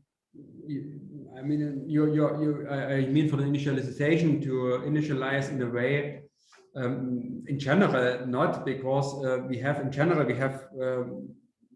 different ways how the signal will be processed to the output. It's not one way. Also, we have this structure of the network. So it's hard to set all weights which this one input which has no big contribution to the output, which is not sensitive to the output, to define all the weights related to this way to small numbers and all the other weights with high numbers.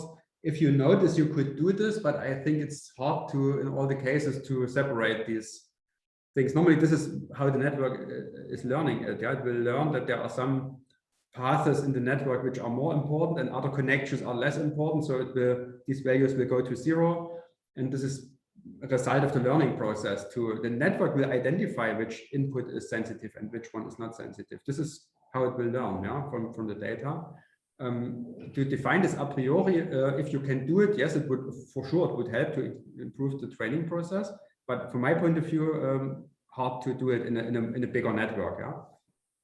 I think the only weight that we know for sure is connected to a specific input is the weight of the first layer only. Yes, you can do it in the first layer weights. So the only thing you can set for sure, because you know that this first layer, some of these links are definitely connected to the first input, to some input. So these are the only ones that make sense to if you want to change them. But anything deeper, we don't know where the connection is coming from. And in addition, we have also all the time these bias values, yeah, so which also can shift the function. So this is all the time a combination of weight and bias and all weights. I mean, yes, of course, in the first layer it would make sense maybe to go like this, yeah, but in all other layers we cannot make any a priori information. In general, we don't do it. We keep the weights not specific, only in this case when we have these special network structures where we need dependencies in weights, but in general, we do all independent randomly without having prior knowledge to the sensitivity. Okay, there are still more questions. Mr. Kundo. Hello, good afternoon. Thank you for the nice presentation. I would like to ask if while training a network and we have lots of data points of the order maybe 4,000, 5,000, and also the output space is such that it's also of the order like 1,000 or 10,000. I mean 4,000. Some random parameters, maybe the output it's 4,000 or 10,000 even. So it's often observed that with the gradient descent algorithms, the gradient, the handling the gradient becomes complicated during these times because the gradient tends to increase. But then is there any way that the learning rate can be devised such that it will reduce this gradient initially, and then slowly when we attain the minimum, the gradient and the learning rate increases automatically? Yes, so are there? This is I have not gone into detail this in our prior implementation, especially for the recurrent neural networks. We in general use a dynamic learning rate. It's not constant over the complete training process. So in the beginning we make bigger steps, and then later we make smaller steps. Yeah, yes, this can be dynamically defined, the learning rate. So in practice, is this usually done, or just is in practice a fixed learning rate is kept? Depends on the learning algorithm you are selecting. I mean, the standard approaches is in general fixed, but again, if you have problems, and then you can play with dynamic learning rates, and depends. I don't know all the toolboxes and software packages. You have to look to in general, you look to the help file, how the learning rate is done. And if it's a parameter to be selected, then you see it, you have to define it. And in general, in the toolboxes, you have all the time a predefined setting and then a default setting, and then you can change these default settings, and it goes with the options you can select. And yeah, but I don't know in real applications. Often a constant learning rate is sufficient, yeah. But in more complex problems, especially for recurrent networks and for time series and so on, and it helps to have this dynamic learning rates, which are adapted over the time steps. Okay, thank you. Mr. Korea Sabri, do you still have a question? Okay, yeah, sure. I had a small comment regarding like the previous discussion regarding the weighting, like the initial weights. I mean, in my experience, I mean, sure, they're decided randomly, but there is normally a constraint. So, for example, you say that variance should be within a certain range, because if you choose it completely randomly, sometimes you get like weird behavior. You get really far away from the minima, right? But I mean, of course, it's still random, but a constraint random, I think, right? Yeah, it's a random in a range. It's random in a range. It should not be minus infinity plus infinity. Yes, of course, it's a random number. Often it's initialized between either -1 or 1. So some it depends on the activation function also you are using. There are approaches how to compute or how to define an optimal range of random initialization. Yeah, so there are also papers on this. Yeah, what is based on the data and this input dimension on the layers, neurons, and so on. How many neurons? So there are also some theoretical work on mathematical concepts behind how to define a good range. Again, in these toolboxes, in general, it's, I think, between -1 and 1, yeah? Or it's tuned by such a parameter, a number defined a number of neurons and so on. But in general, yes, you are fully right. Of course, if the initialization is completely too wide, and then you need a lot of time to train. This should be in a good range. Or on the other hand, also it makes sometimes sense to scale your input parameters. Let's assume you have you have like 2 input dimensions. One have numbers which are very high and others are very small. Yeah? Some like in the magnitude of power 10 and others in the -10.